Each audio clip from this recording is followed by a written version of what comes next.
अस्सलाम वालेकुम स्टूडेंट औज़ुबिल्लाहि बिस्मिल्लाहिर्रहमानिर्रहीम रब्बिशरह सदरी वयस्सिर ली अमरी वाहलुल उक़दतम मिन लिसानी यफ़क़हू क़ौली वबिज़्निल्मा। अच्छा जी, मुझे कंफर्म कर दें, आवाज़ भी आ रही, तस्वीर भी आ रही। अच्छा जी, अल्हम्दुलिल्लाह दिसंबर 2023 के लिए हमारा एमएसए 2 का सेशन शुरू होने वाला है जी। और आज हम ज़रा इंपॉर्टेंट चीज़ पे बात करेंगे। दिसंबर 23 एमएसए 2, ठीक है, बाय एसटी एकेडमी। ठीक है जी। अगेन थोड़ा-सा आज का जो एजेंडा है, वो हम आपसे पहले डिस्कस कर लेते हैं कि हमने आज जो है वो एजेंडे में क्या रखा हुआ है, और फिर हम बात को आगे बढ़ाएँगे। अच्छा, मैं उम्मीद कर रहा हूँ कि माशाल्लाह जो है, जैसे कहते हैं, काफ़ी स्टूडेंट ऐसे होंगे हम में से आज जिन्होंने जो है वो बीएफडी या एफपीएम पास करके अपना एमएसए 2 अनलॉक किया है, और शायद कुछ ऐसे लोग भी हो जो अनफॉर्चुनेटली किसी वजह से जो है वो पेपर पास नहीं कर सके। तो हम जो है वो दोनों को इंशाल्लाह एड्रेस करेंगे और क्या कहते हैं, चीज़ों को आगे लेके जाएँगे इंशाल्लाह। ठीक है जी, तो मैं एजेंडा जो है वो पहले लिख देता हूँ आपके सामने। हमारा एजेंडा जो है वो, अच्छा, एक थोड़ा-सा हम टाइम कम रखा हुआ है हमने, ठीक है? क्योंकि ज़ाहिर-सी बात है, हम चाहते हैं, संडे भी है और इशा की नमाज़ भी 9 बजे आएगी, तो हम चाह रहे हैं कि बिल्कुल quality to the point effective session रखें। ठीक है जी, स्टडी अप्रोच क्या होनी चाहिए? ठीक है जी, इसके अलावा जो है वो इसका ये सरफुरकान बात करेंगे इम्पोर्टेंस एंड डायरेक्शन, और उसके बाद जो है ना, क्या कहते हैं, आईकैप सॉफ्टवेयर पे कुछ बात की जाएगी। सही है। एंड जो सक्सेसफुल हमारे एमएसए 2 के स्टूडेंट हैं, पास्ट एमएसए 2 सक्सेसफुल स्टूडेंट जो अभी जून 23 में पास हुए हैं, उनका फीडबैक शेयर किया जाएगा। ठीक है जी। अच्छा, थोड़ा सा मैं क्विकली क्विकली कुछ चीज़ों को रिकैप कराऊंगा। अच्छा, एक हमारे पास इससे पहले भी एक छोटा सा सेशन हुआ था, रिजल्ट से पहले छोटा सा सेशन था, वो भी पोर्टल पे अवेलेबल है और आई गेस शायद यूट्यूब पे भी अवेलेबल है, तो वो भी मैं इंशाल्लाह अवेलेबल करा दूंगा, तो आप वो भी जरूर देख लेना। ठीक है। अच्छा, पहले मुझे जल्दी से आप लोग बता दें, एमएसए 2 के बारे में आप लोगों ने क्या सुना है? चैट के थ्रू बताएंगे, चैट के थ्रू बताएंगे। कैसा पेपर है एमएसए 2? क्या कहते हैं जी? लेंदी है, मुश्किल है, आसान है, क्या है? जहां से मलिक करें, मल्टी डायमेंशनल है। ठीक है, और बाकी लोग के बारे में बाकी लोग सोचें क्या कहना चाह रहे हैं। तो ये बहुत इंपॉर्टेंट होगा, ये strategy approach and reason for not passing December June 23, suggested reason. June 23 में हमें कुछ चीजें ऐसी आइडेंटिफाई हुई हैं। मुश्किल है, जनरल आता है, ललित कुमार कह रहे हैं, lengthy but conceptual, Mohammad Ali कह रहे हैं। अच्छा ठीक है जी, बिल्कुल सही है।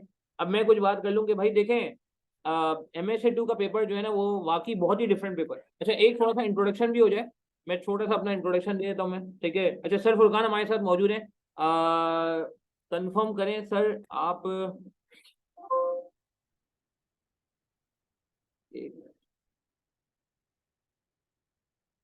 सर, आप प्लीज देखें, अनम्यूट हो गए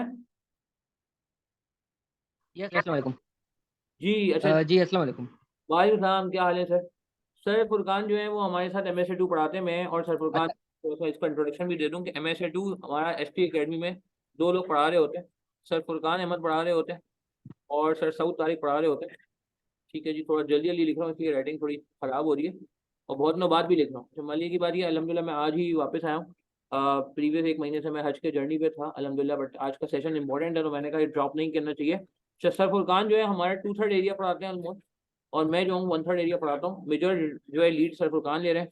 अच्छा, एमएसए 2 के बारे में अगर मैं अपना बैकग्राउंड बताऊँ हम लोग, फिर मैं जनरल भी अपना बैकग्राउंड बता दूंगा कि हम लोगों ने आई गेस दिसंबर 21 से, सर ऐसा ही है, दिसंबर 21 से जी हमने सर। पढ़ाना शुरू किया है। जी ठीक है। सर, बिल्कुल। दिसंबर 21 के बाद हमारे पास जून 22, दिसंबर 22, जून 23, तो हमारे पास ऑलमोस्ट 1 2 3 4 अटेम्प्ट हो गई हैं एमएसए 2 पढ़ाते हुए। हमने बहुत ही कम स्टूडेंट से स्टार्ट किया था एमएसए 2 पढ़ाना। ठीक है, हमारे पास नंबर ऑफ स्टूडेंट बहुत कम थे उस वक्त जब हमने स्टार्ट किया था, और मगर अल्हम्दुलिल्लाह अल्हम्दुलिल्लाह हमारे पास जो है वो नंबर ऑफ आज ऐसा हो गया है कि हमारे पास एक रिस्पेक्टेबल नंबर है। और हमारे पास सबसे अच्छी बात ये, मैं रिसेंट बात करूंगा, पुरानी बात नहीं करूंगा, प्रीवियस भी बहुत अच्छा रिकॉर्ड रहा है कि 29 हमारे स्टूडेंट जो है वो अभी रिसेंटली क्वालिफाई हुए हैं। ये सिर्फ वो स्टूडेंट है जो जून 23 में हमारे पास रजिस्टर्ड थे। इसमें दिसंबर 22 या जून 22 या दिसंबर 21 के वो स्टूडेंट जो अनफॉर्चुनेटली अनसक्सेसफुल रहे और अब जाके क्वालिफाई हुए, उनको हमने शामिल नहीं किया।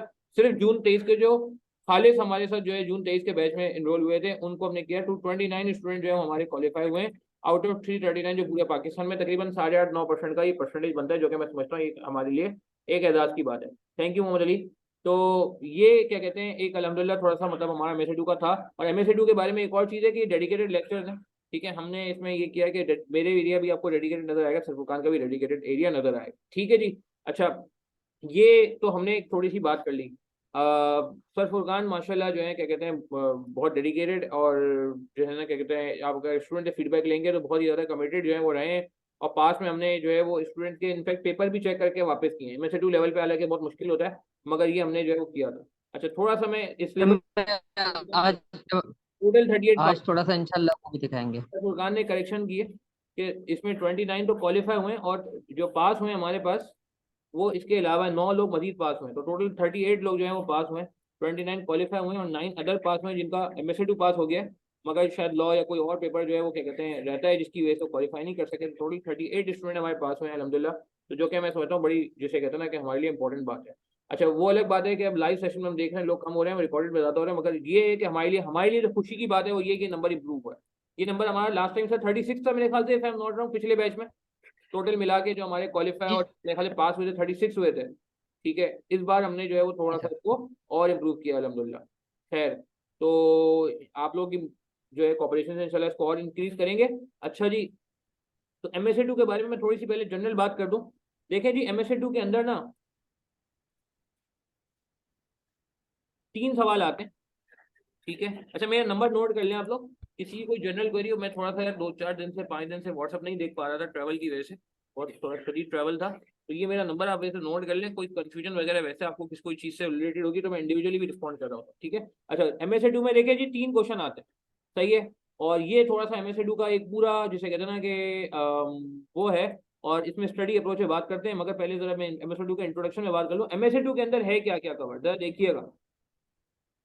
MSA2 के अंदर जो है वो 3 सवाल आते हैं, ठीक है। एक सवाल 50 मार्क का होता है, ठीक है। ये मेरे ख्याल से वाहिद पेपर है पूरे सीए का, MSA1 और MSA2 वाहिद पेपर है जिसमें एक सवाल 50 मार्क का आता है, ठीक है। इससे पहले आपने कोई भी सवाल जो है, कोई भी पेपर ऐसा नहीं देखा जिसमें 50 मार्क का सवाल आया, ठीक है। और 2 क्वेश्चन आते हैं 25-25 मार्क के। तो पेपर की जो लेंथ होती है वो 3 घंटा 15 मिनट नहीं होती, पेपर जो होता है वो 3 घंटा 45 मिनट का होता है, 3 या 45 मिनट का होता है। अच्छा, अब ये सॉफ्टवेयर पे होने लग गया है, पहले ये सॉफ्टवेयर पे नहीं होता, सॉफ्टवेयर की वजह से लोगों को थोड़ा फायदा भी हुआ है, वो हम बात करेंगे आगे।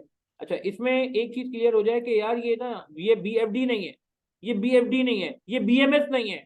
BFD में जैसे होता था ना कि एनपीवी कैलकुलेट करनी है, नहीं कि वो नहीं है। इसमें एनपीवी कैलकुलेट होगी, आपको इवेल्युएट करना हो, इवेल्युएट करूंगा मैं। फास्ट फॉरवर्ड इसलिए बात कर रहा हूँ आज क्योंकि ये बात हम प्रीवियस एक लेक्चर हमने किया था उसमें कंडक्ट उसमें कवर कर चुके हैं, मगर ऑब्वियसली एक टेम्पो बनाने के लिए मैं आज बात करनी जरूरी है। अच्छा, MSA2 में कवर क्या क्या होता है, ये बहुत इंपॉर्टेंट है।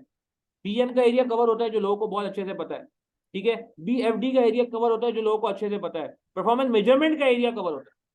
अच्छा, आप में से कितने लोग ऐसे हैं जिन्होंने SPM नहीं पढ़ा हुआ, पुराना BMS पढ़ा हुआ है? कितने लोग ऐसे हैं, चैट के थ्रू बताएं। कोई है में से? आज माशाल्लाह लाइव लेसन में लोग आ गए, अच्छी बात है जी। BMS वाले हैं जहां मलिक, और जिन्होंने SPM नहीं पढ़ा हुआ? सबने SPM पढ़ा हुआ है बाकी? ठीक है, तो जिन्होंने SPM पढ़ा हुआ है उनको पता है कि अभी परफॉर्मेंस मेजरमेंट की सेपरेट ग्रेड हो गई है। एग्जामिनर ने इसमें बड़ा जिसे कहते हैं ना कि फोकस कर दिया, उसकी सेपरेट ग्रेड हो गई। पहले ही सेपरेट ग्रेड नहीं थी तो लोगों को प्रॉब्लम होती थी। तो BMS वाले आजाद परेशान ना हो, हम आपको ऐसा ट्रीट करेंगे कि आपको कुछ नहीं पता। अच्छा, फिर उसके बाद इसमें टैक्सेशन का एरिया, COCG का एरिया और एथिक्स का एरिया है। जो ब्लू वाला एरिया है, ब्लू वाला एरिया, जो ब्लू वाला एरिया है ये आपको सर फुरकान करा रहे होंगे, जो ब्लू वाला एरिया ये वाला, ठीक है। और जो येलो वाला एरिया ये मैं करा रहा हूँ, ये मैं करा रहा हूँ ग्रेड में से, ठीक है जी। ये देखें ग्रेड बनी हुई है, ग्रेड में आपको साफ सुथरी दिखाया, ये देखें जी ग्रेड। तो मेरे पास जो ग्रेड है ये आर्ट्स छोड़ दें यार, ये आर्ट्स हम इससे कहीं ज़्यादा आर्ट्स पे जाते हैं। स्ट्रेटेजिक मैनेजमेंट सर फुरकान का area, financial and performance measurement ये मेरा area, tax planning sir Furqan का एरिया। सर फुरकान माशाल्लाह खुद भी टैक्स फर्म में है और अच्छे सीनियर लेवल पे काम कर रहे हैं माशाल्लाह। Code of ethics and corporate governance and ethics, ठीक है, ये भी सर फुरकान का है, ठीक है। मगर ये आप देख लें 35 से 40 वेटेज है इसकी, तो ऑलमोस्ट 1/3 तो आता ही आता है। मैंने थोड़ा डिस्काउंट कर रहा हूँ अपने रोल को थोड़ा सा, ताकि ये कि यार एक मतलब जिसे कहते हैं कि वो हो जाए, मगर आप देख रहे हैं कि ये इस तरह से है भाई। तो इसके अंदर 2 एरियाज होते हैं, BFD का एरिया भी होता है जो कि बहुत लिमिटेड आता है, और परफॉर्मेंस मेजरमेंट का एरिया होता है जो कि बहुत ज्यादा आता है, इस पर ज्यादा फोकस है। आप अगर ये समझ रहे हैं कि मैं BFD के लेक्चर आपको दे दूंगा खाली और कुछ नहीं कराऊंगा तो ये आपकी भूल है। मैं आपको MSA2 लेवल पे, अच्छा MSA2 लेवल पे हम दो कंटेंट होते हैं पढ़ने को, ये मैं आगे भी डिटेल में बात करूंगा। एक ICW का कंटेंट होता है और एक MSA2 का पास पेपर होता है, ICAP का कंटेंट होता है। तो हम दोनों कंटेंट अल्हम्दुलिल्लाह अपने जो है सेशन में कवर करते होते हैं। अच्छा सर फुरकान ने बीच में मुझे क्लास से पहले बात की कि हमारी बुक भी है, ठीक है। तो मैं अगर आपको दिखाऊं तो हमने अल्हम्दुलिल्लाह एक अपनी बुक को भी अपडेट किया है, ये शायद आपकी स्क्रीन पे आ गई होगी बुक। तो बुक हमारी जो है वो अल्हम्दुलिल्लाह 943 पेजेस की बुक है, पहले ये बहुत ज़्यादा पेजेस की थी, थोड़ा सा हमने इसको जो है वो रिड्यूस किया, ठीक है। ये बुक में आप देख सकते हैं कि हमने इसको बड़ा जिसे कहते हैं ना कि स्पेशलाइज फॉर्म में रखा हुआ है। आई थिंक ये कुछ हमारी अपनी रिसर्च है, इस पर सर आपको डिटेल में बात करेंगे थोड़ी देर में। और इसके अलावा आप देखें पहले हमने ग्रेड ए को कवर किया हुआ है बहुत डिटेल में, कुछ स्ट्रेटजी माइंड मैप, ये वो कुछ बहुत इंपॉर्टेंट बातें हैं। फिर उसके बाद ग्रेड ए के बाद ग्रेड सी को आ गया, क्योंकि ये सरफुरकान का एरिया, तो हमने इस दवाई ये किया कि सरफुरकान का एरिया एक साथ कर दिया। फिर मेरा एरिया आ गया part D, performance measurement, BFD performance measurement area आ गया। और फिर उसके बाद जो है ना क्या कहते हैं BFD के फॉर्मूले, MSA के मॉक विद सोल्यूशन, हमने कुछ मॉक कंडक्ट किए हैं। हम लोग की प्रैक्टिस है अल्हम्दुलिल्लाह, मॉक कंडक्ट करते हैं, बाकायदा चेक करके भी देते हैं। सरफुरकान की हिम्मत को याद है, सरफुरकान की हिम्मत को दाद है कि यार बंदा जो है वो मॉक जो है कंडक्ट भी कर रहा है, मॉक बनाने में टाइम लग रहा है, फिर वो बंदा जो है चेक भी कर रहा है, लोगों को फीडबैक भी दे रहा है। तो I think this is also one of the important, ये हमने बुक में डाल दिया है। और फिर कुछ अदर प्रैक्टिस क्वेश्चन पास पेपर के, ICW के, ICAP के, ये भी हमने डाल दिए। लास्ट ये बड़ा इंपॉर्टेंट है, ये देखें क्या लिखा हुआ है, ये देखें की point of question covered in chapter by सरफुरकान। जितने भी की पॉइंट्स हैं क्वेश्चंस के अंदर, आपको पूरा सवाल बार बार करने की जरूरत नहीं है। सरफुरकान ने आपके लिए चैप्टर 1, चैप्टर 2, चैप्टर 3, चैप्टर 4, हमारी बुक के जो चैप्टर हैं, ये सारे टॉपिक, इन टॉपिक्स के ICW के सवालों के या ICAP के सवालों की समरियां बना के जो है ना, उन सवालों की समरियां बना के रख दी है, ताकि बड़े बड़े सवाल से लोगों को शिकायत होती है कि सर ये इतने बड़े बड़े सवाल हैं, हमें तो समझ ही नहीं आ रहा, याद ही नहीं रहता कि सर ये सवाल हमने किया क्यों था, इस सवाल में हमें क्या फायदा हुआ, इस सवाल का पर्पस क्या था, इस सवाल में क्या काम की बात थी। ये सारी बातें आपके लिए हलवा बना के सरफुरकान ने किताब के अंदर डाल दिए चैप्टर वाइज। ये भी नहीं कि आपको ढूंढना पड़ेगा।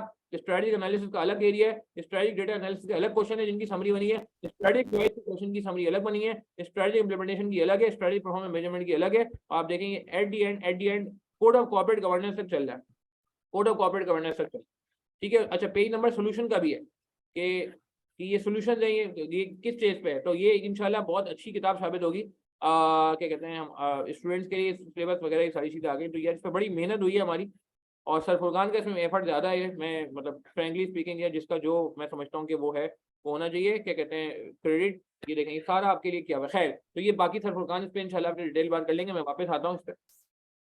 तो coming back to the story, तो ये हमने बात कर ली कि यार MSA2 में क्या क्या कवर्ड हुआ है, ये मैंने आपको दिखा दिया, ठीक है। इवन तो इसका मैंने कहा हुआ था डिटेल लेक्चर मौजूद है, बाकी ये एरिया आपने देख लिया, ये MSA2 में कवर्ड है। कौन कितना कवर कराएगा वो भी बात हो गई कि मेरे ये दो एरिया, बाकी सरफुरकान के एरिया, मेरा रोल सरफुरकान का होता है, मगर जो कि माशाल्लाह हमारे 4 अटेम्प्ट हो गई हैं, तो हम एक अच्छे लेवल पे पहुंच गए। अच्छा MSA2 की कुछ कैरेक्टरिस्टिक्स हैं, सिनेरियो बेस्ड पेपर आता है, एप्लीकेशन स्किल्स रिक्वायर्ड है, लेंथी पेपर आता है, लॉट ऑफ प्रैक्टिस है, ड्राफ्टिंग है, रीडिंग स्किल्स है।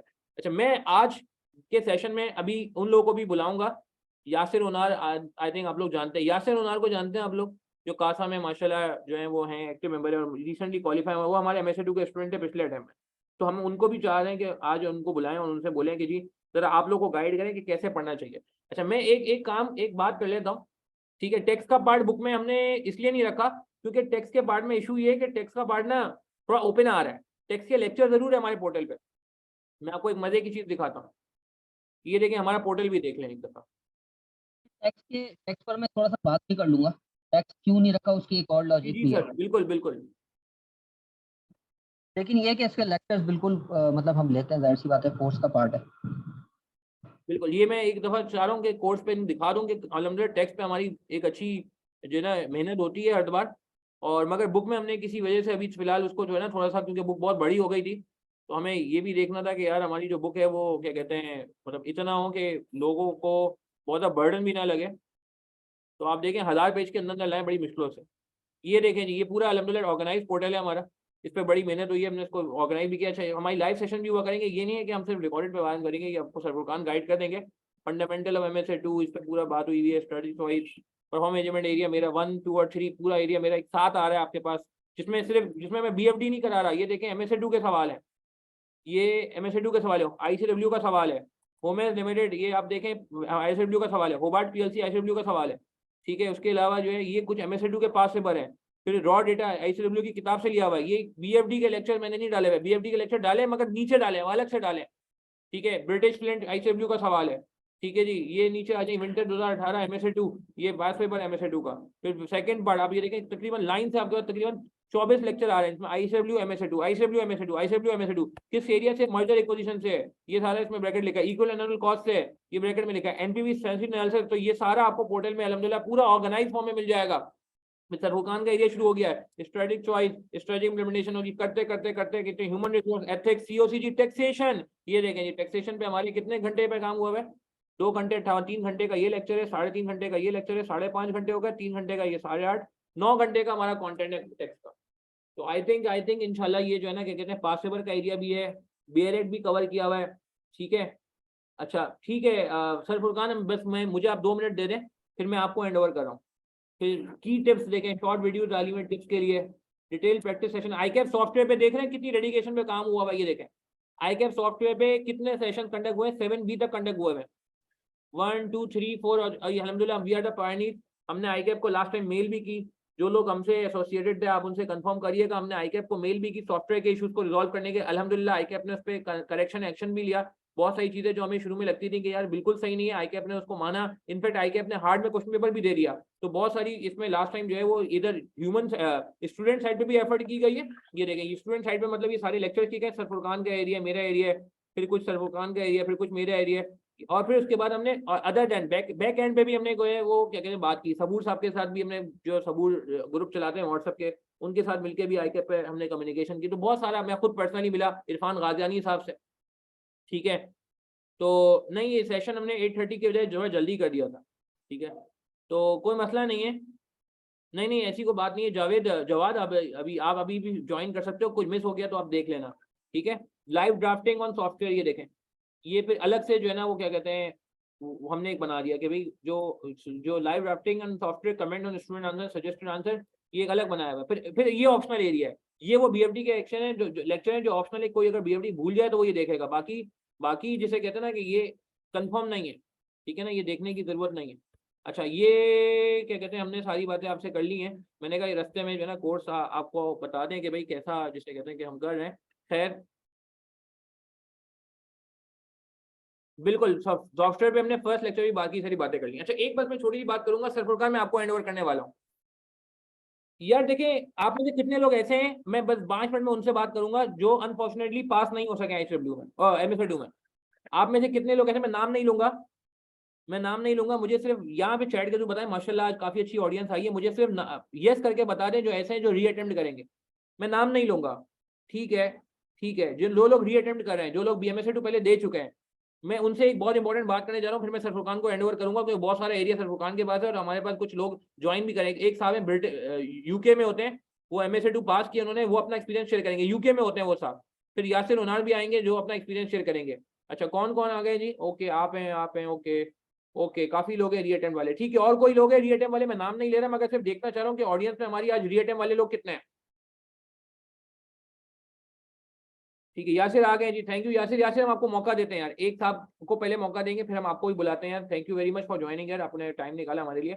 अच्छा अब जरा आ जाए, अब जरा मैं बात कर लूंगी यार, देखो कुछ लोगों को ये शिकायत है कि सर हम MSA2 में क्या करें, तो मैं, अच्छा ये मैं बात सिर्फ रीअटेम्प्ट वालों से नहीं कर रहा, मैं रीअटेम्प्ट वालों पर रख के बाकी सबको सुना रहा हूँ, मैं रीअटेम्प्ट वालों पर रख के बाकी सबको सुना रहा हूँ, यानी कि जो मैं बात करने जा रहा हूँ ये रीअटेम्प्ट वालों ने तो करनी है, अगर नहीं की तो, मगर ये उन लोगों ने भी ध्यान में बिठा लेनी है जो फर्स्ट टाइम MSA2 दे रहे हैं। मैं नहीं चाहता यार कोई बंदे की रीअटेम्प्ट लगे, ठीक है। अनफॉर्चुनेटली जिनकी लग गई यार कोई बात नहीं, हमारी दुआएं आपके साथ हैं, मेहनत करेंगे, अल्लाह ताला आप सबको कामयाब फरमाए, आप भी सेल्फ स्टडी पे काम कर सकते हो, हम भी मिलकर मेहनत कर सकते हैं, वो मसला नहीं है, ठीक है। मगर जो लोग नए काम कर रहे हैं उनके पास अब अपॉर्चुनिटी है कि यार आप अपने 6 महीने बचाओ, ठीक है।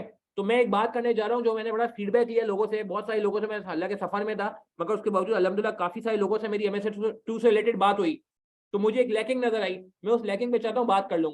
अच्छा देखें यार, ऐसा होता है जब आप MSA2 का कंटेंट कवर कर लेते हैं ना, जब MSA2 की आप तैयारी कर लेते हैं, जब MSA2 की प्रिपरेशन कर लेते हैं, चाहे हमारे साथ करें या सेल्फ स्टडी करें, मैं उस पर बात नहीं कर रहा प्रिपरेशन कैसे करनी है, वो सर फुरकान आपको बताएंगे, मैं उस पर बात नहीं कर रहा। जब MSA2 की प्रिपरेशन कर लेते हैं तो आपको MSA2 की प्रैक्टिस करनी होती है। अच्छा एक बात ध्यान में रहे कि MSA2 की प्रैक्टिस अब आप सॉफ्टवेयर पे करते हैं, ठीक है, तो थोड़ा सा चैलेंज आता है, मगर मैं अभी उस पर बात नहीं कर रहा, मैं ये बात कर रहा हूँ जब आप प्रैक्टिस करते हैं आपके पास 2 तरीके होते हैं प्रैक्टिस करने के लिए, दो आपके पास सोर्सेज होती हैं, एक ICW होता है और एक आपके पास आईकैप पास पेपर होता है, ऐसा ही है भाई। एग्री करेंगे? ऐसा ही है, सही है। अब जरा गौर से सुनिएगा मेरी बात को। मैंने एक चीज नोट की कि बहुत सारे लोग ये प्रैक्टिस नहीं कर पा रहे हैं। बहुत सारे लोग MSCQ का सौतेला सलूक कर रहे हैं। कुछ लोग हमें ऐसे मिले जिन्होंने बोला सर हमने आपके लेक्चर जो है वो लिए थे और कुछ नहीं किया था, और कुछ नहीं किया था। कुछ लोग हमें ऐसे मिले कि सर जिसने बोला कि सर हम आधे पौने लेक्चर ले पाए, हमारे पास दूसरे पेपर थे, हम नाकाम नहीं कर सके। कुछ लोग ऐसे मिले जिन्होंने मुझे, एक बंदे ने मुझे यहाँ तक बात बोली, मैं सुन के हैरान रह गया क्योंकि मेरा पेपर है, मुझे बड़ा दर्द हुआ सुन के कि सर वो लोगों ने बोला BFD BM रिवाइज करके बैठ जाओ, हो सकता है पास हो जाओ। क्या बोला? BFD BM पर रिवाइज करके बैठ जाओ, हो सकता है पास हो। अल्लाह के बंदे, BFD BM पास करके, BFD BM पास तो आप पहले कर चुके हो, BFD BM की बेस पे MSCQ पास नहीं होता यार। हम ऐसे ऐसे लोगों को जानते हैं जो 4-4 अटेम्प्ट बाद क्वालिफाई होते हैं MSCQ की वजह से। उन्होंने क्या BFD BM नहीं पास किया था? वो कहते हैं सर BFD BM तो फर्स्ट अटेम्प्ट में निकला था। तो यार ये BFD BM की बेस पे MSCQ अगर आप सोच रहे हो फौरन निकल जाएगा तो यार वो तो अल्लाह के मर्जी के, अल्लाह की मर्जी से तो कुछ भी हो सकता है, मगर वैसे बहुत मुश्किल है। तो मैं ये कहना चाह रहा हूँ कि भैया आपने जब ये काम करना, पहले बात तो इसको सौतेला सलूक नहीं करना, पहली बात तो प्रैक्टिस करनी है। लोग प्रैक्टिस नहीं कर रहे, पहले तो आप प्रैक्टिस करो। अच्छा, अब आप प्रैक्टिस करोगे तो प्रैक्टिस करने का ढंग सुन लो, प्रैक्टिस करने का तरीका सुन लो। अच्छा, मैं उन लोगों से बात कर रहा हूँ जो री अटेम्प्ट है, मुझे बताएंगे ईमानदारी से कि आपने ये किया ही नहीं किया, कितने लोगों ने किया था जो मैं बात कर रहा हूँ। यार जब आप एंड में प्रैक्टिस करने जाते हो ना तो आपको ये करना चाहिए, इसमें स्टेप फॉलो करने चाहिए। पहला स्टेप ये होगा कि आप solve your answer on your own, solve your answer without referring solution. पहले आप अपना आंसर बनाओगे ये सोचे बगैर, ये बालातर होके कि यार ये मैं सही कर रहा हूँ गलत कर रहा हूँ। पहला स्टेप ये, पहली सीढ़ी ये कि आपने ये नहीं सोचना कि मैं सही लिख रहा हूँ गलत लिख रहा हूँ, आपके जहन में जो आ रहा है आप लिख डालें, सॉल्व कर दें, पूरा फाइनल कर दें। सेकेंड, कंपेयर योर आंसर, ये लोग करते हैं फ्रॉम सजेस्टेड सॉल्यूशन। अब जब तीसरी बात जो लोग नहीं करते, जिसकी वजह से मैं बात कर रहा हूँ, मैं मान नहीं सकता कि आपका 100% आंसर सही हो जाता, नहीं हो सकता सही।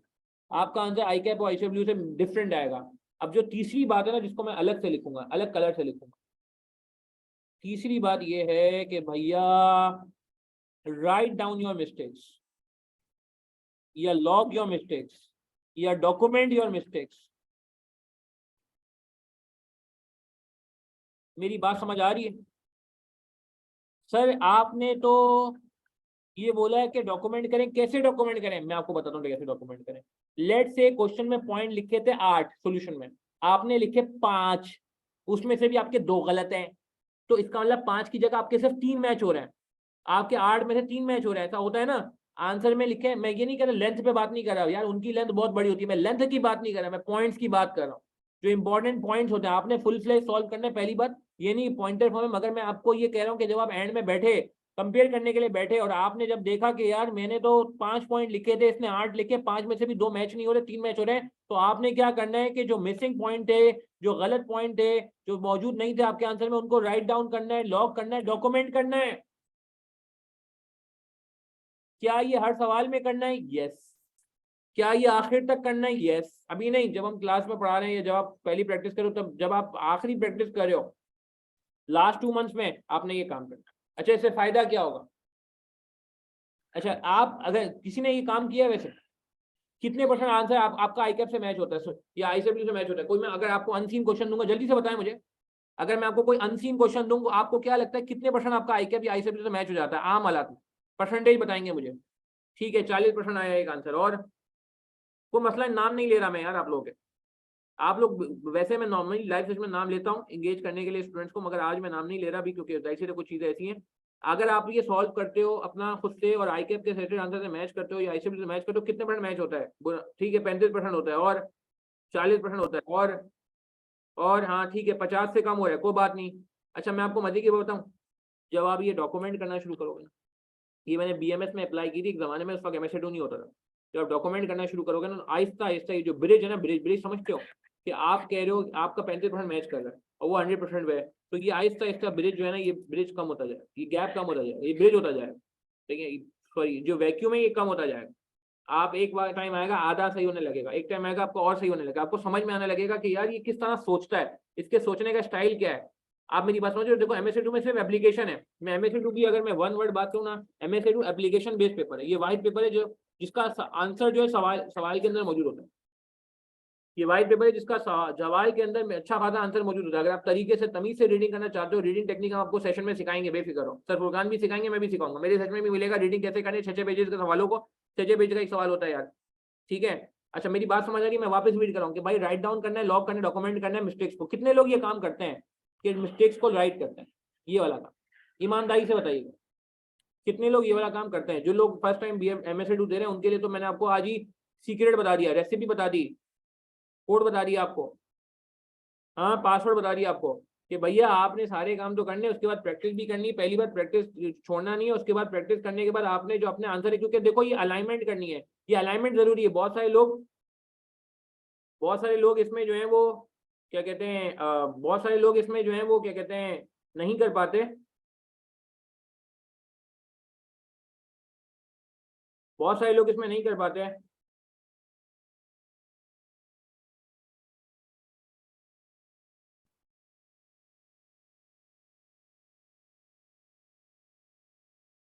ठीक है, मगर ये करना जरूरी है। करेंगे ये काम आप? हाँ ये काम प्लीज जरूर करें आप, भले 10 सवाल करें क्वालिटी या 50 सवाल करें क्वालिटी। आपने अगर ये काम नहीं किया आपका सवाल वेस्ट हो सकता है, वेस्ट हो सकता है। वेस्ट समझते हैं कि यार देखो आपको इतना बड़ा सवाल है, याद ही नहीं रहेगा, एक हफ्ते बाद 2 दिन बाद याद नहीं रहेगा कि आपने क्या किया था। मेरी बात समझ रहे हैं? 2 दिन बाद भी याद नहीं रहेगा आपको कि आपने क्या किया था यार। तो ये करेंगे आप काम? अच्छा मैंने यार टाइम बहुत ज्यादा ले लिया sir Furqan, sorry sir Furqan, आप हमारे साथ हैं अभी भी? सर एक मिनट सर, मेरे ख्याल से म्यूट हो गए सर फुरकान।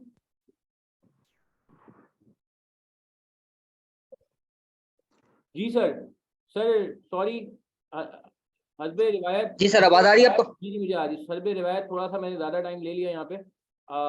सर आपको मैं हैंड ओवर करना चाहूँगा। सर आप थोड़ा सा अपना इंट्रोडक्शन दे दें सर पहले, और फिर उसके बाद जो है वो आपका जो एजेंडा है, आपने मेरे ख्याल से यूके वाले स्टूडेंट को बुलाया है और यासिर उनाल भी आई गेस हमें ज्वाइन कर चुके हैं। तो ज़रा फिर हम सेशन को आगे लेके चलते हैं, और फिर जो चीज़ें आपने करानी है फास्ट फॉरवर्ड जो है ना 10-15 मिनट्स में बुक वगैरह से रिलेटेड आपको अगर डिस्कस करना चाह रहे हैं स्टूडेंट के साथ तो वो कर लें। पोर्टल हमने दिखा दिया स्टूडेंट को, माशाल्लाह हमारा एक बहुत अच्छा डेडिकेटेड पोर्टल बना हुआ है। और अभी अच्छा हमारे सेशन जो है वो इस तरह से होते हैं कि सर फुरकान के हफ्ते में 1-2 सेशन होते हैं, मेरे जो है वो रैंडम बेसिस पे होते हैं, और बाकी हमारे पास जो है वो क्या कहते हैं अल्हम्दुलिल्लाह पोर्टल पे भी बहुत सारी चीज़ें अवेलेबल हैं। और हम लोग की एक अच्छी चीज़ ये है कि हम लोग व्हाट्सएप पे भी अवेलेबल होते हैं, तो कोई अगर क्वेरी वगैरह होती है तो हम इंशाल्लाह जो है वो एक्सेसिबल रहेंगे आपको। ठीक है sir, please hand over to you. जी, जस्ट शॉर्ट इंट्रोडक्शन। मैंने one of big four firm से आर्टिकल्स अपनी कंप्लीट की, उसके बाद जो है एक कंपनी के साथ as an head of internal audit काम किया, और अब अल्हम्दुलिल्लाह as a tax consultant KPMG में मैं काम कर रहा हूँ। अच्छा, बेसिकली अभी सर ने जो बात की ना उसी को थोड़ा सा मैं आगे बढ़ा दूं, क्योंकि वो पॉइंट मेरे इस वक्त जहन में आया था, बड़ा इंपॉर्टेंट पॉइंट था। सर ने आपसे अभी एक डिस्कस की चीज कि आप जो ना अपने पास पॉइंट्स जो हैं, जो आप अपने एरर्स हैं वो कंपेयर करें। आंसर को कंपेयर करते वक्त बहुत सारी चीजें जो मैं आपको बताऊंगा और वक्त हम उसको देखते भी रहेंगे, लेकिन एक चीज मैं जल्दी से आपको बता दूं। जब कंपेयर कर रहे होते हैं, एक मैं छोटा सा आपको अपना, क्योंकि बड़ा प्रैक्टिकल सा पेपर है, ये बड़ा प्रैक्टिकल सा पेपर है, तो मैं बड़ा प्रोफेशनल आपको एक एग्जांपल देता हूँ। मैं एक रिपोर्ट राइट कर रहा था और वहां पे बेसिकली टैक्स इंप्लीकेशंस बतानी थी मुझे एक्विजिशन से रिलेटेड, बहुत पुरानी बात है। तो उसमें हुआ ये कि एक कंट्री में जाके इन्वेस्टमेंट करनी थी, वहां की टैक्स इम्प्लीकेशंस के बारे में बात करनी थी। मैंने सबसे पहले रिपोर्ट में जो मुझे बहुत मेजर पॉइंट लगा, और ये बड़ा गौर से सुनना इसमें क्या गलती थी, मुझे ये लगा कि यार जो अदर टैक्स रेगुलेटरी रिक्वायरमेंट्स हैं, क्योंकि मोर और लेस डिफरेंट कंट्रीज में जब देख रहा था तो जो टैक्स हेवन्स होते हैं वहां पे एक ही तरह की इम्प्लीकेशंस नजर आ रही होती हैं। तो मैंने सोचा यार अदर रेगुलेटरी रिक्वायरमेंट, जैसे कि फॉर एग्जांपल ऑडिट कहीं करने की जरूरत नहीं है, तो बड़ा आसानी हो जाएगी अगर कंपनी वहां पे हम सेटअप करते हैं, और भी जो ईज ऑफ डूइंग बिजनेस के पॉइंट्स है वो मैंने पहले लिख दिए, जब मैं रिपोर्ट लेके गया पार्टनर के पास रिव्यू करवाने, तो उसने बोला भाई ये तूने करा किया है। मैंने बोला सर क्या गलती की है? तो उन्होंने बोला भाई सबसे ज्यादा जो इंपॉर्टेंट पॉइंट्स थे वो आपने सबसे एंड में लिखे, और जो सबसे ज्यादा लीस्ट लाइकली, जिस पर सबसे कम फोकस होना चाहिए था, हम as a tax consultant tax के ऊपर बात करना चाह रहे हैं, तो वो सबसे पहले आएंगे और फिर वहां पे। तो जब आप कंपेयर करने लोगे तो यहाँ पे ये भी बड़ी इंपॉर्टेंट चीज होती है। मैं स्ट्रक्चर पे काफी हम लोग काम कर रहे होते हैं और बात कर रहे होते हैं, मुसलसल इसी पे काम चल रहा होता है। स्ट्रक्चर भी बड़ा इंपॉर्टेंट होता है। फॉर एग्जाम्पल अगर कहीं थ्रेट्स और अपॉर्चुनिटीज का क्वेश्चन आया, तो जो अपॉर्चुनिटी सबसे ज्यादा सिग्निफिकेंट है, सबसे ज्यादा रेलेवेंट है, वो इसको मैं नाम देता हूँ रेलेवेंस से हमें जो है ना आंसर को लिखना है कि सबसे ज्यादा मोस्ट इंपॉर्टेंट पॉइंट। एक मैं आपको एग्जांपल दे देता हूँ, आईसीडब्ल्यू का एक क्वेश्चन था, उसके बाद जो है ना हमारे साथ हमजा है, उनको मैं जरा हैंड ओवर करूंगा फिर आपको कुछ चीजें बता के, क्योंकि सर ने जैसे बताया इंट्रोडक्शन हम ऑलरेडी करवा चुके हैं, तो आज इसको हम थोड़ा सा और आगे लेके जाना चाह रहे हैं। मेरा फोकस अब जो है ना मिस्टेक्स पर होगा, मैं जल्दी से आपको मिस्टेक्स बताऊंगा कि हम लोग क्या कर रहे होते हैं और उस पर हम क्या किस तरीके से काम करना है, और स्टडी अप्रोच पे भी बात करनी है कि स्टडी अप्रोच में हम क्या मिस्टेक कर रहे होते हैं। तो एक चीज मैं आपको जल्दी से बता दूं कि स्टडी जब हम फॉर एग्जांपल जैसा कि सर ने बताया कि हमें स्टेप बाय स्टेप चलना है, ठीक है ना। अच्छा, बहुत सारे लोग क्या गलती कर रहे होते हैं कि हमने ज्यादा से ज्यादा क्वेश्चंस करने हैं, मतलब होल सेल में क्वेश्चंस करने हैं, 20 20 30 40 40 क्वेश्चंस कर लिए। अब उससे होगा क्या कि आपने कंटेंट को याद किया है, समझा नहीं है। आप बात समझ रहे हैं? आपने जब तक स्ट्रक्चर्ड वे में आप अपनी स्टडी को आगे लेके नहीं गए हो तो वो काम नहीं चलेगा। सबसे पहली चीज मैं यही कहता हूँ कि हम क्या गलती कर रहे होते हैं, हम सोचते नहीं है पेपर में हम कर क्या रहे होंगे। तो सबसे पहली चीज आपके पास जब पेपर आएगा, वो सबसे पहला काम क्या होगा जो आपको करना होगा? रीड। सबसे पहला काम आपको करना होगा स्ट्रक्चर्ड रीडिंग, सही है, जिसको मैं कॉम्प्रिहेंशन में भी लेके जाते हैं और फिर मुख्तलिफ तरीके से हम इसको देखते हैं। स्ट्रक्चर्ड रीडिंग क्या है भाई? आपको फ्रंट एंड इन्फॉर्मेशन का पता होना चाहिए, आपको बैक एंड इन्फॉर्मेशन क्या होती है उसका पता होना चाहिए। क्वेश्चन में जो एक्शन वर्ड्स बताए गए, इवेलुएट का क्या मतलब होता है, कंपेयर, कॉन्ट्रास्ट, ये सारी चीजें देखकर और फिर उसको पिन पॉइंट करके हमें किस तरह से क्वेश्चंस को पढ़ना है। तो ये जो रीडिंग, ये जो एनालिसिस का जो स्किल है, ये आज तक आई कैप की लाइफ में और कहीं हमें नजर नहीं आया। तो ये सबसे ज्यादा इंपॉर्टेंट चीज है। इसके लिए हमें क्या करना है? इसके लिए हमें स्ट्रक्चर्ड वे में पढ़ना है और हम उसी स्ट्रक्चर्ड वे को लेके चल रहे होते हैं अल्हम्दुलिल्लाह। और बुक के बारे में मैं आपको बता दूं, इसकी जब हम सर आपको याद होगा जब हम इसको देख भी रहे थे तो जो इसको ऑब्जेक्टिव था बुक को लाने का, वो ये नहीं था कि एक यानी कि इंडिपेंडेंटली हम इसको लेके आगे चलें। मतलब इसका मकसद ये था कि हमारा जो स्ट्रक्चर्ड अप्रोच है वो आपके सामने आए, ताकि आप अपने पास सेल्फ स्टडी भी कर रहे हो तो वो स्ट्रक्चर्ड अप्रोच समझ में आए। तो बहुत सारे लोग इसको जो है ना, इसका जो पहला चैप्टर है जो माइंड ज्ञान MSA 2 और फिर चैप्टर 2 स्ट्रेटेजिक डाटा एनालिसिस, उसको बिल्कुल इग्नोर कर रहे होते हैं। हालांकि वो पूरी हमारा हमें आपको मैं दिखाऊंगा जब हम इंशाल्लाह फर्स्ट क्लास में मैं इसको कवर करवाऊंगा तो आपको नजर आएगा कि यार ये पूरी स्ट्रक्चर्ड एक अप्रोच है। यानी कि सबसे पहले आपको स्टार्ट करना है ICW का जो कंटेंट है, जो मटेरियल है, जो इसकी थ्योरी है वो देखने, और फिर साथ उसके छोटे छोटे इंटरैक्टिव और सेल्फ इंटरैक्टिव क्वेश्चंस को देखना है जो हर टॉपिक को कवर कर रहे होते हैं। फिर उसके बाद सेल्फ टेस्ट क्वेश्चन जो पूरे चैप्टर को कवर कर रहे होते हैं। फिर से चैप्टर 2 चैप्टर 3 जो हमने सिलेक्ट किया हुआ है, फिर उसके बाद जाकर जो है ना आपने अपना बिल्ड किया स्किल, उसके बाद आप राइटिंग पर भी आओगे और फिर साथ के साथ आप ICW के क्वेश्चंस को स्टार्ट कर रहे फिर ICAP के क्वेश्चंस को स्टार्ट कर रहे तो ये पूरी एक स्ट्रक्चर्ड अप्रोच है। मैं आपको पैरामिड भी अभी दिखाऊंगा। आगे बढ़ने से पहले एक चीज मेरे ख्याल में हमजा हमारे साथ है, तो हमजा को हम ज्वाइन करवा लेते हैं। अगर वो हमारे साथ है प्लीज कंफर्म कर दें। सर आपके पास शायद चैट आ रही होगी।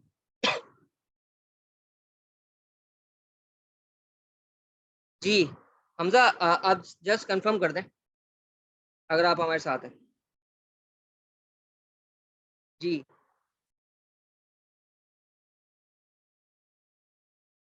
जी मैं हमजा को जरा अनम्यूट कर दूं। जी Hamza, I have asked you to unmute. अस्सलाम वालेकुम। जी सर, आवाज़ आ रही है? वालेकुम अस्सलाम। हमजा कैसे हैं? ठीक ठीक ठाक ठाक, सर, आप सुनाएं। सर अल्लाह सर, का सर शुक्र है। आप और कैसे सबसे हैं? सर पहले तो सब कैसे हैं? कि सबसे सबसे पहले तो आपको बहुत बहुत मुबारकबाद यार, आपके घर वालों को एक बड़ी जर्नी होती है ये, और माशाल्लाह से अल्हम्दुलिल्लाह आपने वो जर्नी क्रॉस कर ली है, और बहुत ज़्यादा मुबारकबाद हो। Thank you sir, thank you बल्ला, thanks to you sir.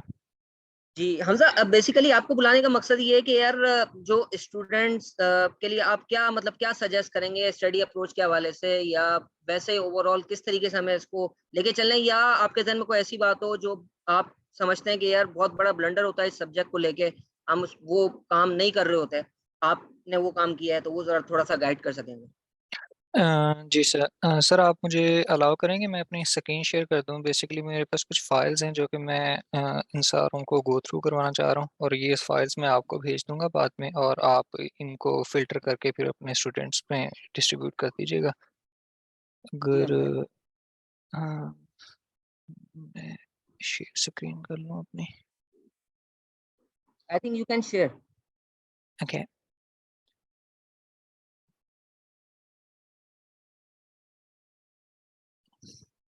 okay.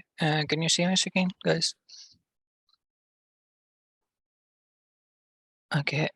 तो सर बेसिकली मेरे पास ना पहले मैं थोड़ा सा अपना इंट्रो करवा देता हूँ कि मेरा ना सिर्फ MS2 फंसा था और मेरा बाकी सारे पेपर्स विद इन आर्टिकल निकल गए थे। और MS2 ऐसा फंसा कि समझ ही नहीं आ रही थी उसका। एक बड़ा मसला ये भी था मेरे साथ कि जब मैं पास्ट पेपर उठा के देखता था, मेरा थर्ड अटेम्प्ट में निकला, तो पिछली दोनों पास्ट पेपर्स जब मैंने उठा के देखे तो जो मेजर। स्क्रीन शेयर करना, मैं शायद आई थिंक व्यू नहीं कर पा रहे स्टूडेंट्स। अच्छा मेरे पास परमिशन आएगा आपकी? जी, अब अभी हो रही है। आपके पास, मैं जरा स्क्रीन शेयर।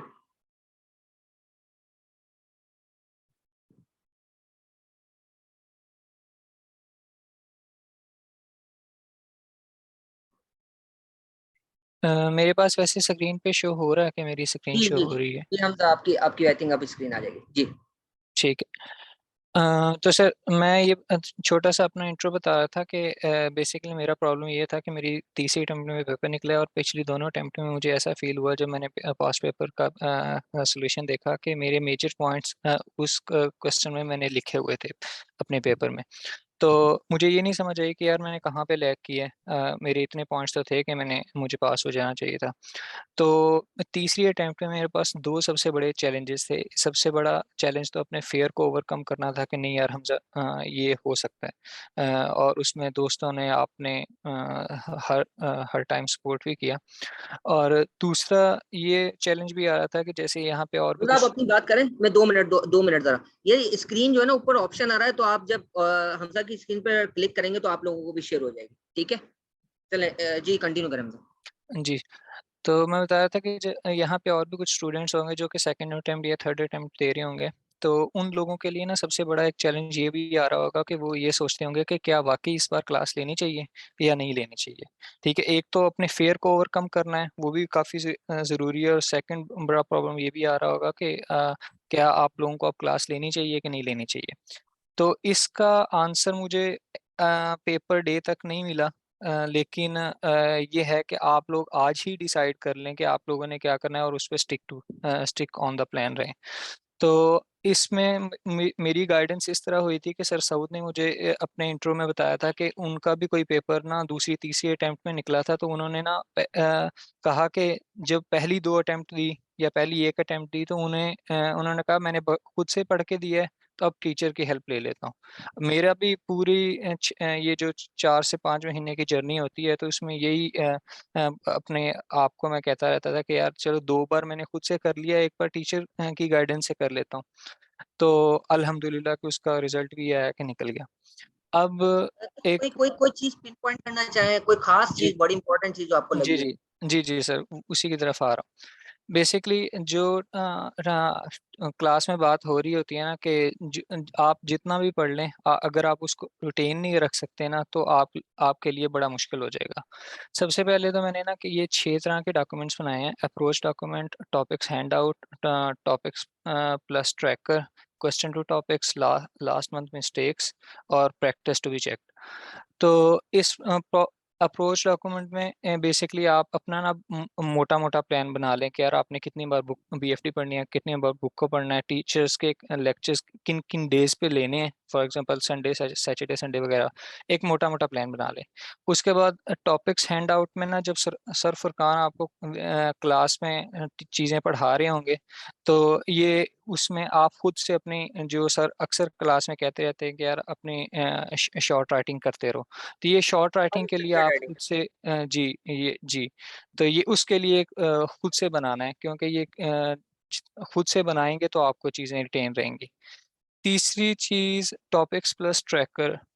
इसमें बेसिकली जब भी टीचर बता रहा हो कि कौन कौन से टॉपिक्स हैं और कौन कौन से BFD के टॉपिक्स हैं, कौन कौन से अनटेस्टेड एरियाज हैं MS2 के, और उनको प्रिपेयर कैसे करना है, ठीक है। ये सारी चीज़ें भी आप एक फाइल में बनाते जाएं ताकि आपको एंड डे पे आपको पता हो कि यार मैंने किन किन चीज़ों पे ज़्यादा फोकस करना है और किन किन चीज़ों पे कम फोकस करना है, क्योंकि प्रैक्टिस कितनी की थी?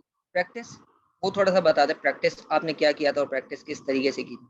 सर प्रैक्टिस में मेरे पास ये फाइल पड़ी है ऑलमोस्ट, इसमें कितने क्वेश्चन होंगे? ये मैंने ये होंगे कोई 20-25 क्वेश्चन, तो उससे ज्यादा ही होंगे। तो 20-25 क्वेश्चन करना कोई इतना मुश्किल काम नहीं है, मतलब कर सकते हैं, कोई इतना वो कोई, क्या ख्याल है आपका?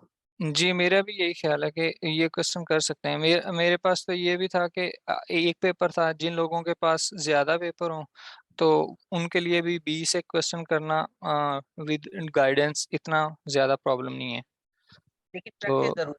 जी प्रैक्टिस और साफ ज़रा टीचर्स का क्लास में फोकस होता है कि टॉपिक्स की ज़्यादा कवरेज हो जाए, टेक्निकल स्किल्स की ज़्यादा कवरेज हो जाए, ठीक है।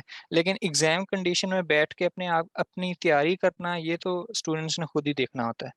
तो कि स्टूडेंट्स, हर किसी को पता होता है कि यार मैंने अपने फेयर को कैसे ओवरकम करना है, मेरी स्पीड लिखने की कितनी है, मेरी स्पीड स्कीमिंग की कितनी, पढ़ने की स्पीड कितनी है, ठीक है। मैं किन चीज़ों पे कुछ लोग होते हैं कि कुछ लोग डिटेल्स जो डिस्क्रिप्टिव चीज़ें लिखी होती हैं उन पे ज़्यादा गौर करते हैं, कुछ लोग नंबर्स पे ज़्यादा गौर करते हैं।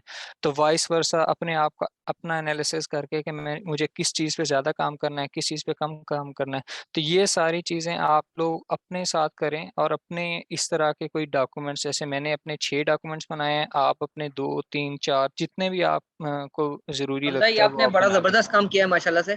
तो आपसे बिल्कुल रिक्वेस्ट ये रहेगी कि आप जरा शेयर कर दीजिएगा, तो स्टूडेंट्स को इंशाल्लाह फायदा हो जाएगा, हम ये आगे भी शेयर कर देंगे।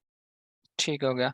और बस लास्ट चीज़, मैं एक और चीज़ आपको दिखाना चाहता हूँ कि ये चीज़ एक तो लास्ट मंथ मिस्टेक्स, एक ये तो बाद में आपको सेंड भी कर दूँगा। एक मैं छोटी-सी चीज़ आप लोगों को दिखाना चाह रहा था।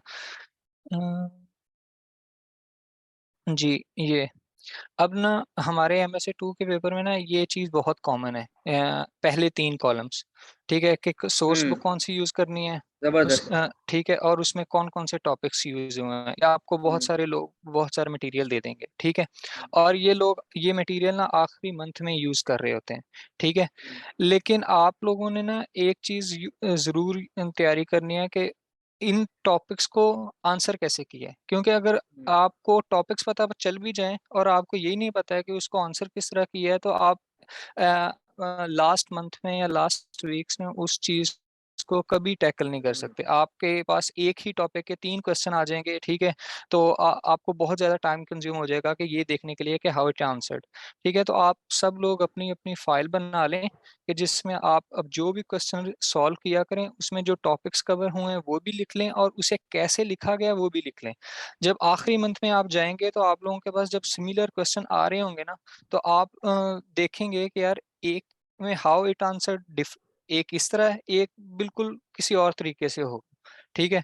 तो आपको फिर जब 2 क्वेश्चन की आपने अपने हाथ से लिखी होंगी ना 2 चीज़ें, तो आपको वो पता लग जाएगा जो सर क्लास में अक्सर कहते हैं ना कि हाउ मतलब कि इसका इवैल्यूएट का क्या मतलब है, इसका कंपेयर का क्या मतलब है, कंट्रास्ट का क्या मतलब है। ये चीज़ तब क्लियर होगी जब आपने अपने हाथ से 2 सेम चीज़ों को, 2 सेम टॉपिक्स को लिखा होगा कि हाउ इट आंसर्ड।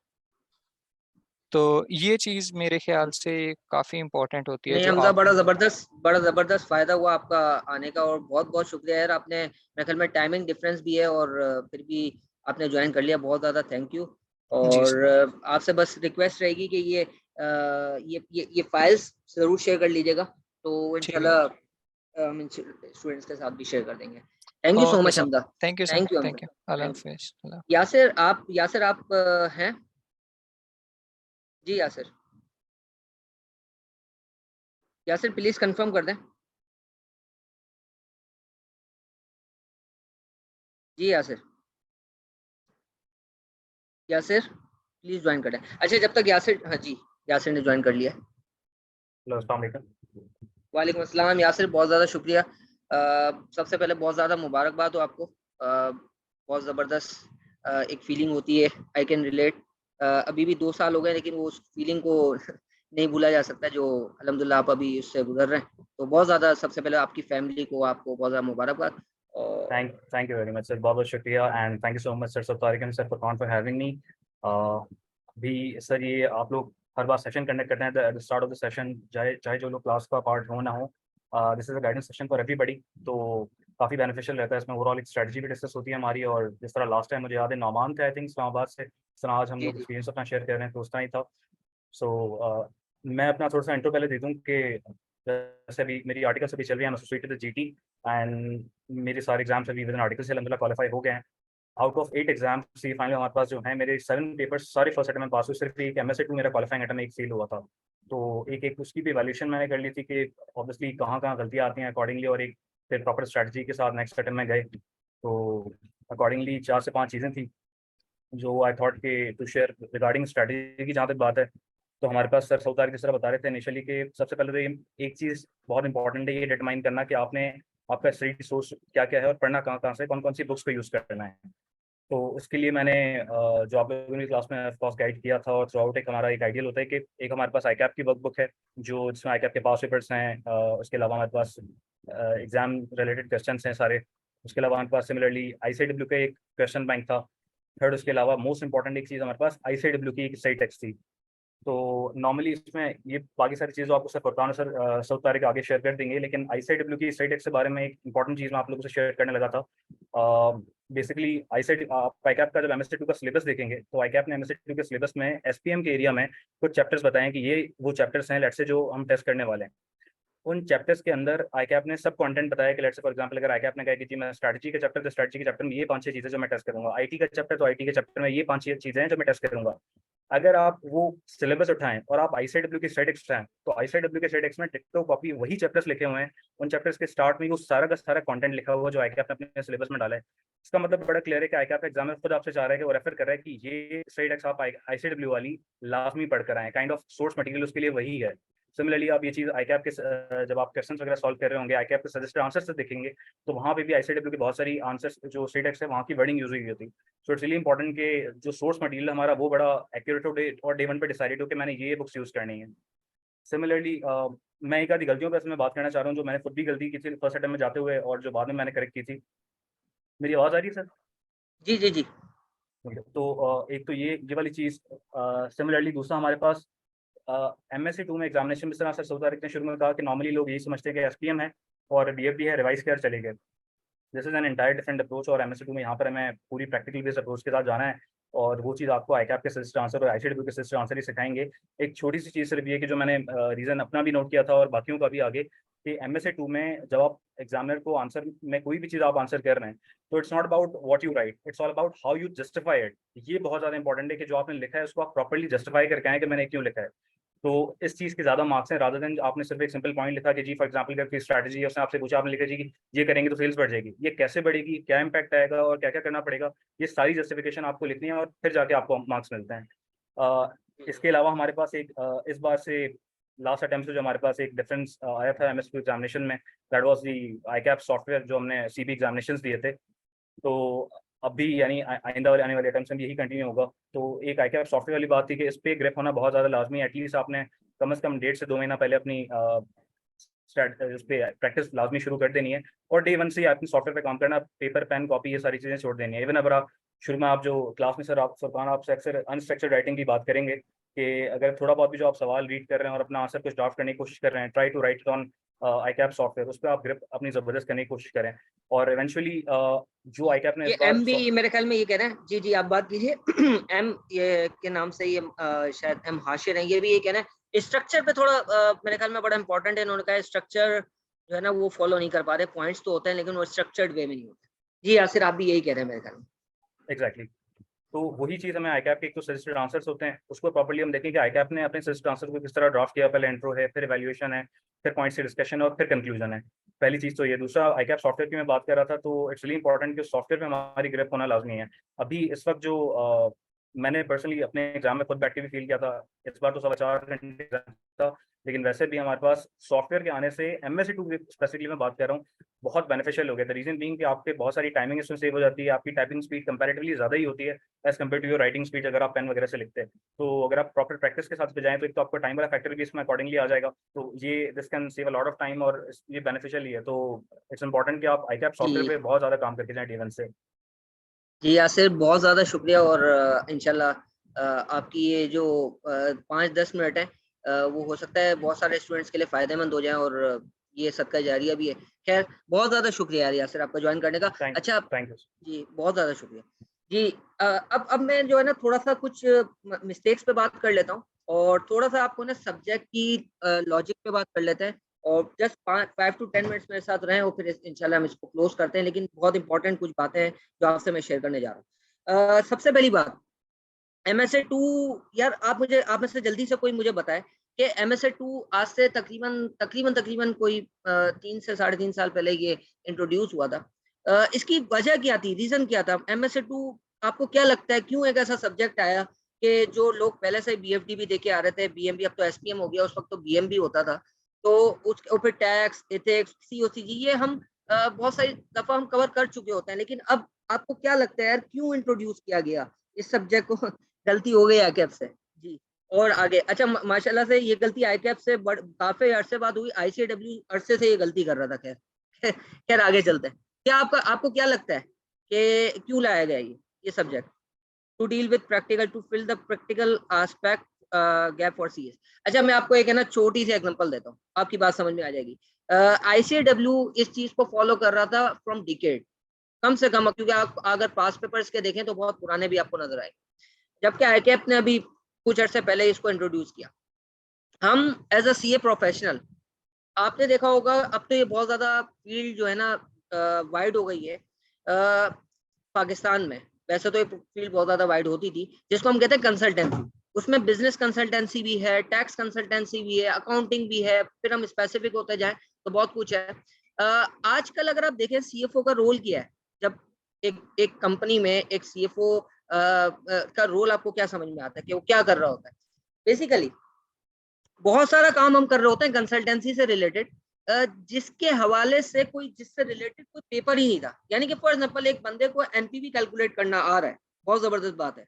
एक बंदे को थ्योरेटिकल एस्पेक्ट पता है कि HR ह्यूमन रिसोर्स होता क्या है। मैं आपको एक छोटा सा प्रैक्टिकल बताऊं कि जब हम प्रोजेक्शन भी कर रहे होते हैं, कुछ लोगों ने NPV प्रोफेशनली भी किया होगा, प्रैक्टिकली मतलब अपने अपने फील्ड में।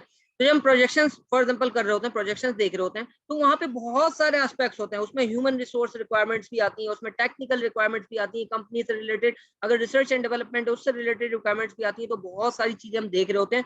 और फिर वहाँ पे इंपॉर्टेंट सिर्फ ये नहीं होता NPV कैलकुलेशन, उस पर तो कोई बात ही नहीं कर रहा होता, उसकी बस बेसिस अजम्पशन वगैरह चेक होती है। असल बात फिर होती है उसकी प्रैक्टिकल इम्प्लीकेशन, फिर उसकी रिपोर्ट राइटिंग होती है और फिर बोर्ड के सामने वो प्रेजेंट होता है।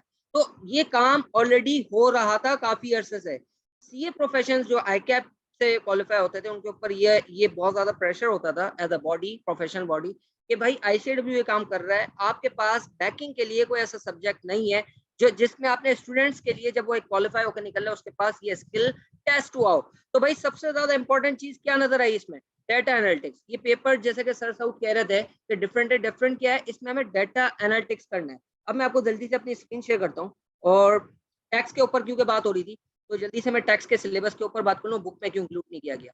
सबसे पहले तो मैं आपको बताऊं टैक्स पे हमने इसलिए भी ज्यादा काम किया कि आईकैप के सिलेबस अगर आप गौर करें तो वहां पर सिर्फ और सिर्फ हेडिंग्स हैं, income tax for business, group relief and taxation, international expansion, sales tax, सिर्फ सेल्स टैक्स लिखा हुआ है। तो हमने कोशिश की है, क्योंकि मैं खुद भी टैक्स की फील्ड से रिलेटेड हूँ, तो वहां पे मैंने कोशिश की है कि यार MSA 2 से रिलेटेड कौन से ऐसे टॉपिक्स हैं जो कि टेस्ट हो सकते हैं। तो हमने ये बाकायदा एक ग्रिड है जो खुद हमने डेवलप की और फिर आप लोगों के साथ इसी से रिलेटेड काम भी करवाते हैं।